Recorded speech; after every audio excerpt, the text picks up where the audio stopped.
Wow, what an incredible animal we're talking about today.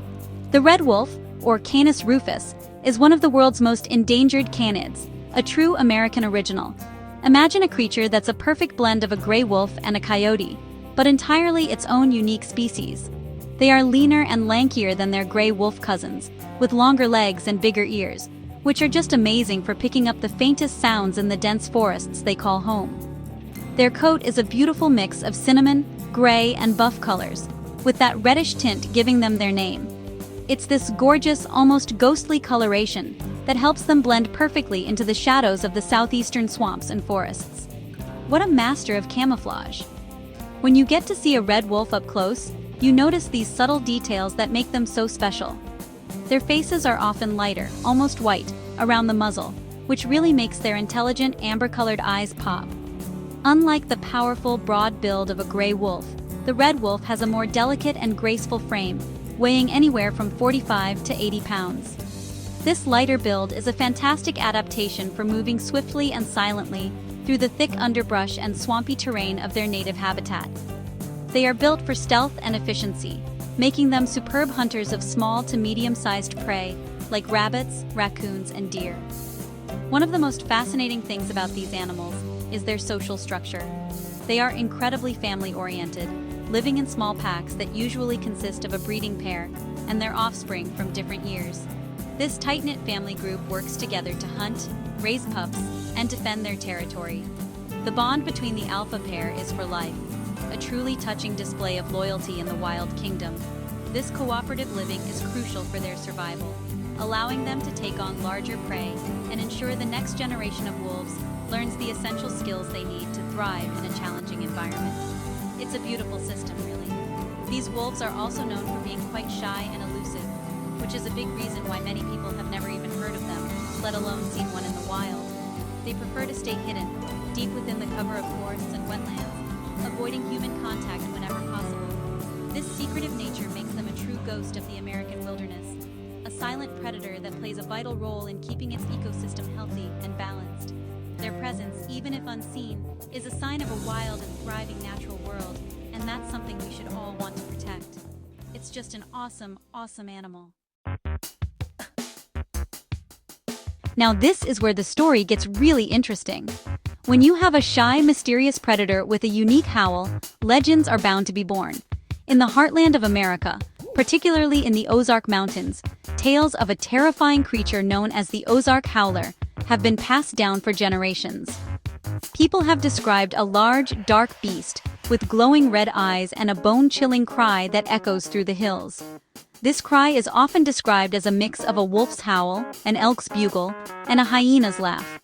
It's the kind of sound that would make the hair on the back of your neck stand up if you heard it alone in the woods at night. So, what's the connection to our red wolf?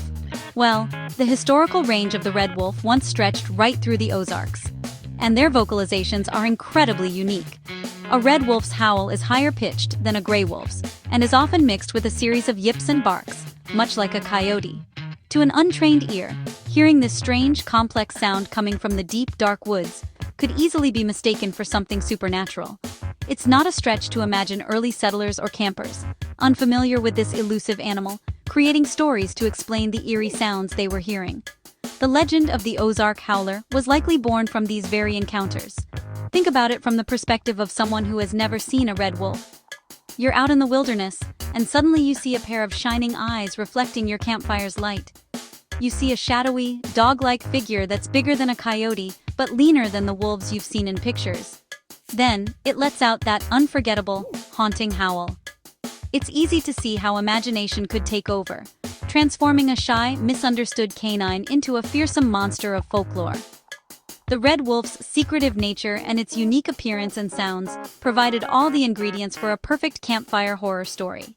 This confusion between the real animal and the legendary beast highlights a classic wildlife story.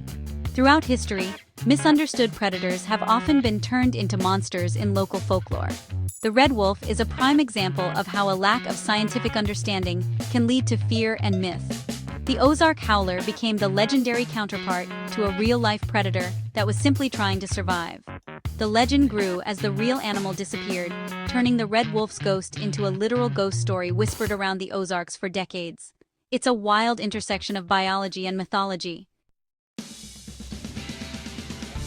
The story of the red wolf's decline is a heartbreaking one, a real tragedy for American wildlife. Historically, these amazing canids roamed all across the southeastern United States, from the Atlantic coast all the way to central Texas.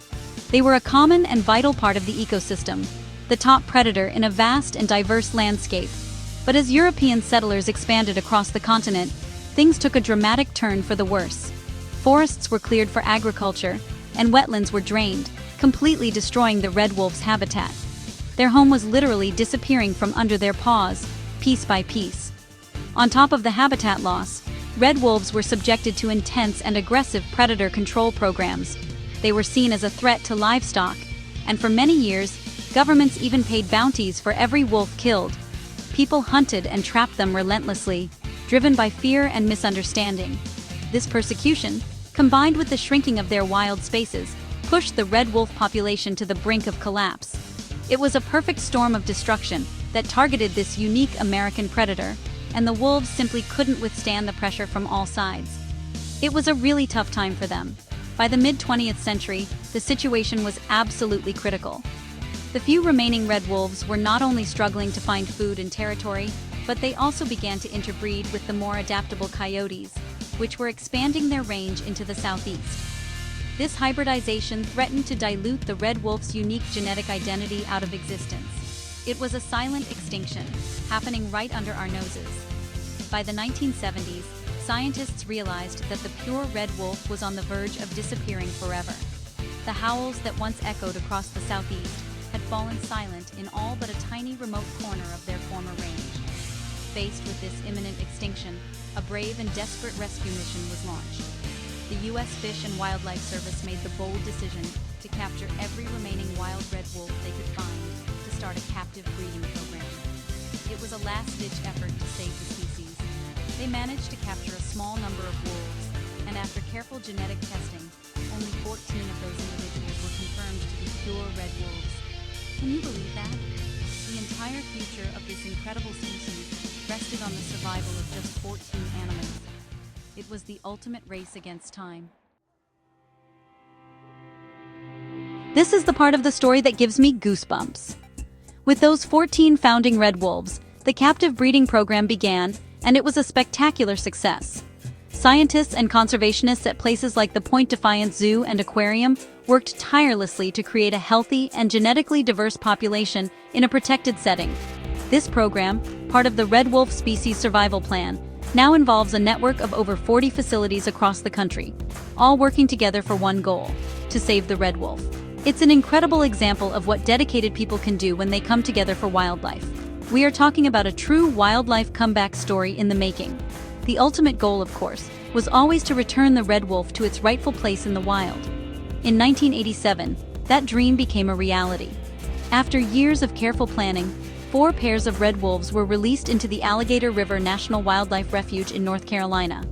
This was a historic moment, the first time a large carnivore that had been declared extinct in the wild was reintroduced back into its native habitat anywhere in the world.